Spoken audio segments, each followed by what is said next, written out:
Hello everyone, and welcome back to the Blue Gender Retrospective.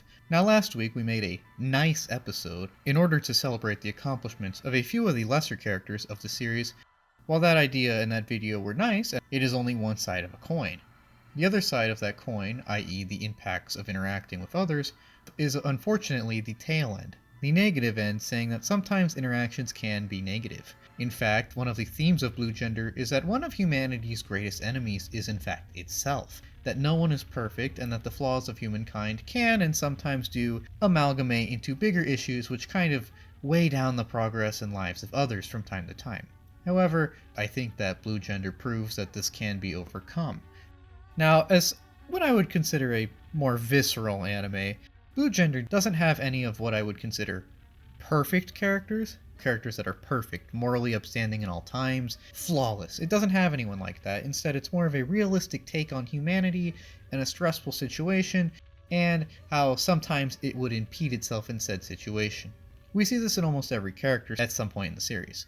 Now, with characters like the High Council, it's pretty obvious that humanity doesn't always have its best or most selfless interest in mind. They don't really value human life, they kind of screw a bunch of people over, they get a lot of people killed, and they honestly don't really seem to know what they're doing other than furthering their own agenda.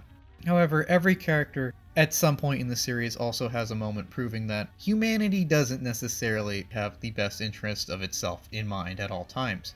Yuji, of course, has the whole Dark Yuji arc where he falls victim to his own frustrations and emotions and basically almost kills everyone.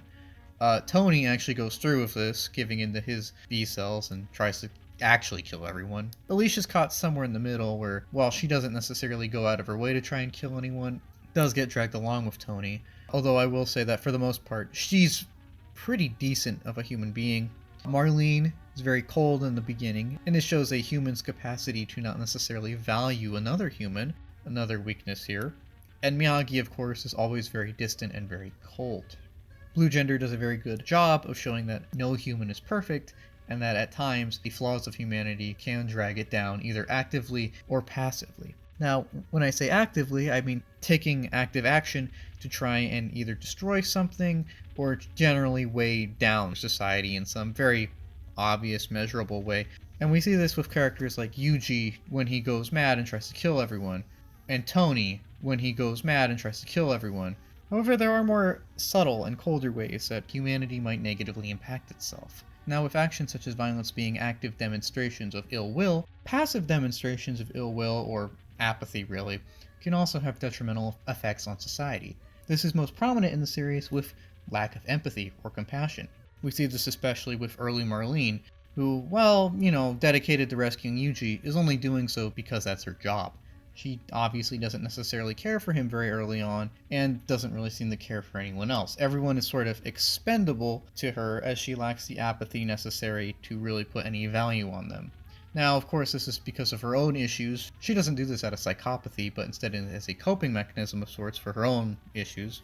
But the point stands that she actively tries to disregard those around her, and of course that has negative detriments to both herself and those around her, as it prevents her from empathizing with them and coming out of her shell and really being comfortable with both herself and interacting with others. Blue Gender shows that both active and passive forms of disregard or ill will can negatively impact society in general, and others in general. However, Blue Gender does also show that they can be overcome. While Blue Gender does do a good job of showing many of the flaws of all the characters, and it also shows that many of these characters are consumed by these flaws in the end, it does also show that that is not necessarily the fate of anyone who is flawed.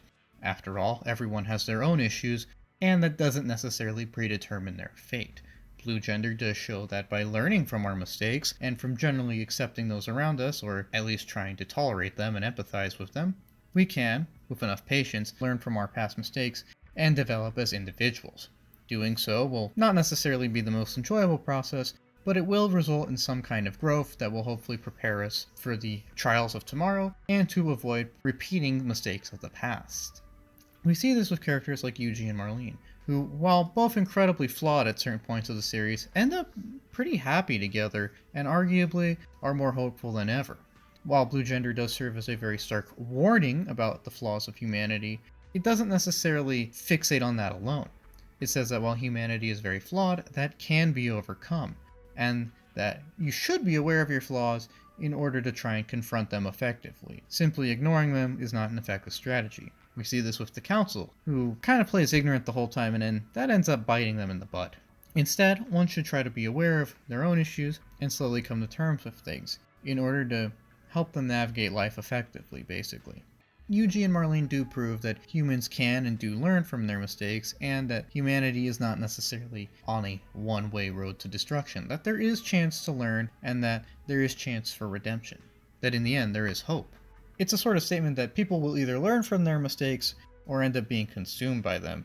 Obviously, those that learn from mistakes, such as Marlene and Yuji, come to see the error of their ways. They come to see that maybe it wasn't a good idea to try and fixate on murder. Maybe it wasn't a good idea to view everyone as expendable. Let's not do that. Let's learn to empathize and be comfortable with ourselves and others. Those that don't learn from their mistakes are often in some way consumed by them, either slowly and tediously, or, in the case of, say, the Council or Tony, more directly. That's not an endorsement of violence. It's simply saying that negative actions can often consume those who perpetrate them, in addition to those that are affected by them. Again, Blue Gender is what I would consider a more visceral show, and its commentary is not one that should be taken lightly. It does show that while there is reason for living, and that while positive interactions can have very positive impacts, negative interactions can also have very negative and lingering impacts that go much beyond what they would seem. However, it also shows that it is possible to overcome those, and one should try to overcome them, because if they don't, they may end up being consumed by them.